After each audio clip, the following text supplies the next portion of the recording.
நடிப்பு பல்கலைக்கழகம் நடிகர் திலகம் சிவாஜி கணேசன் அவர்கள் பிறந்த நாள். அன்னை இல்லத்தில் MS பாஸ்கர் நெகிழ்ந்து பேசிய பேச்சு என்ன பேசினார் என்ற ஒரு சுவாரஸ்யமான தகவலை பத்தி தான் இந்த பதிவுல நாம பார்க்க போறோம். வாங்க பதிவிற்குள் போகலாம்.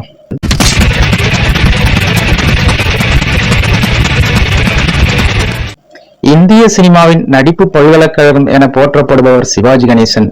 நடிகர் திலகம் செவாலியே என ரசிகர்களால் போற்றப்படுபவர்.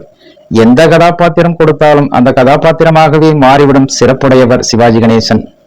அப்போதும் சரி, இப்போதும் சரி, எப்போதும் சரி, யார் நடிக்க வந்தாலும் அவர்களின் ஆதர்ச ஹீரோவாக இருப்பவர் சிவாஜி கணேசன் மட்டுமே. இன்று அவரது 96வது பிறந்த நாள் ஆகும். கோலிவுட்டின் முகத்தை மாற்றிய படம் பராசக்தி. கலைஞர் கருணாநிதி அவர்கள் கதை திரைக்கதை வசனம் எழுதிய அந்த திரைப்படத்தின் மூலமாகத்தான் சிவாஜி கணேசன் திரையுலகில் அடியெடுத்து வைத்தார். பராசக்தி படத்தில் சிவாஜி கணேசனை தவிர வேறு யார் அறிமுகமாகி இருந்தாலும் அதில் உள்ள வெயிட்டேஜை தாங்கியிருப்பார்களா என்பது சந்தேகமே. ஏனென்றால் அனல் பறந்த கலைஞரின் வசனத்தை அடுத்த கட்டத்துக்கு சிவாஜி மட்டுமே எடுத்துச் சென்றார். முதல் படத்திலேயே அப்படி காட்சிகளும் வசனங்களும் அமைவது வரம்.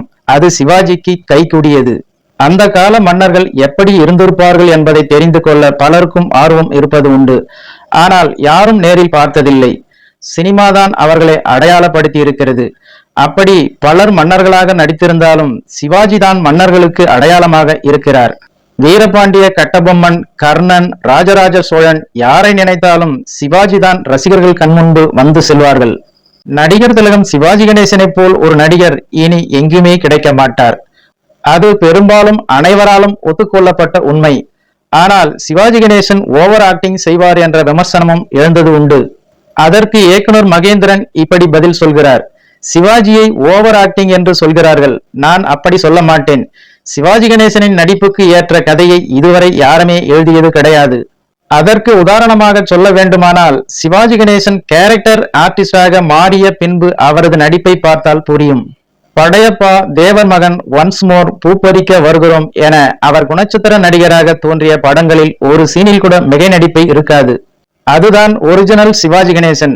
அவர் விரும்பியதையும் அதைத்தான் என்பதை எளிதாக உணர்ந்து கொள்ளலாம். இந்த நிலையில் சிவாஜி கணேசனின் 96வது பிறந்த நாள் இன்று கொண்டாடப்படுகிறது. அதனையொட்டி சிவாஜி ரசிகர்கள் தங்களால் முடிந்த நலத்திட்டங்களை தமிழ்நாடெங்கும் செய்து வருகின்றனர். இந்த சூழலில் நடிகர் MS பாஸ்கர் சிவாஜியின் அன்னை இல்லத்திற்கு சென்று அவரது புகைப்படத்திற்கு மரியாதை செலுத்தினார். அதற்கு பிறகு பேசிய அவர், சிவாஜி மண்ணிலிருந்து மறைந்தாலும் மக்கள் மனதிலிருந்து மறையாதவர். எனக்கு 3 அப்பாக்கள். 1 என்னை பெற்ற அப்பா, 2 கலைஞர் கருணாநிதி அப்பா, 3 சிவாஜி அப்பா. சிவாஜி கணேசன் ஒரு உலகமகா நடிகன். அந்த மாதிரியான நடிகனோடு பேசி பழகுவதற்கான வாய்ப்புகள் எனக்கு கிடைத்தது எல்லாம் நான் எந்த ஜென்மத்திலோ செய்த புண்ணியம் என்றுதான் சொல்ல வேண்டும்.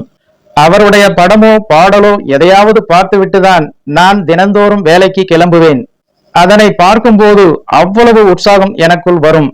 அவரது நடிப்பை பார்க்கும்போது அதில் கொஞ்சமாச்சும் நாம் நடிக்க வேண்டும் என தோன்றும் என்று பிரபல நடிகரான MS பாஸ்கர் அவர்கள் பேசியிருந்தார் என்பது குறிப்பிடத்தக்கது. ஓகே ஃப்ரெண்ட்ஸ், இந்த ஒரு சுவாரஸ்யமான தகவல் உங்களுக்கு பிடித்திருக்கும் என நம்புகிறேன். நன்றி, வணக்கம்.